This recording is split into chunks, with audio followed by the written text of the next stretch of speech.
Paramashivoham. Om Nityananda Paramashivoham. Om Nityananda Paramashivoham. Om Nityananda Paramashivoham. Om Nityananda Paramashivoham. Mahā spiritual lullaby for samadhi, and Suprabhatam, wake up call, wake up song for Paramashiva. This Mahā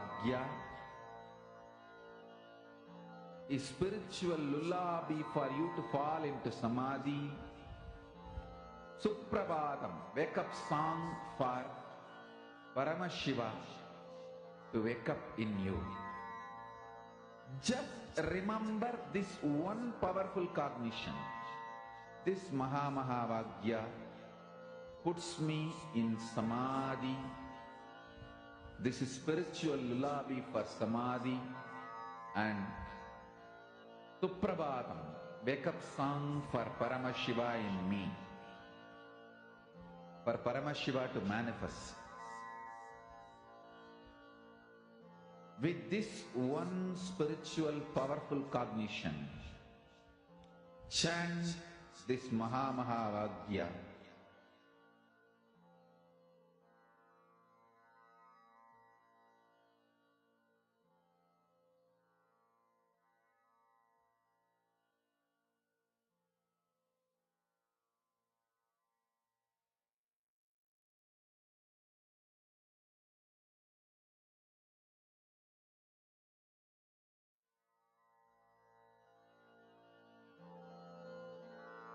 Mahā spiritual lullaby for samadhi, and Suprabhatam, wake up call, wake up song for Paramashiva, for Paramashiva to manifest. With this one spiritual powerful cognition, chant this Mahā. Om Nityananda Paramashivoham. Om Nityananda Paramashivoham. Om Nityananda Paramashivoham. Om Nityananda Paramashivoham. Om Nityananda Paramashivoham. Om Nityananda Paramashivoham. Om Nityananda Paramashivoham.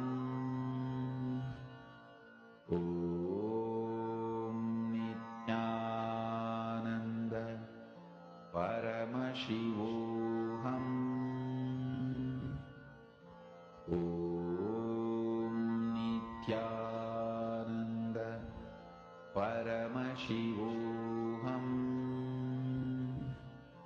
Om Nityananda Paramashivoham. Om Nityananda Paramashivoham. Om Nityananda Paramashivoham. Om Nityananda Paramashivoham.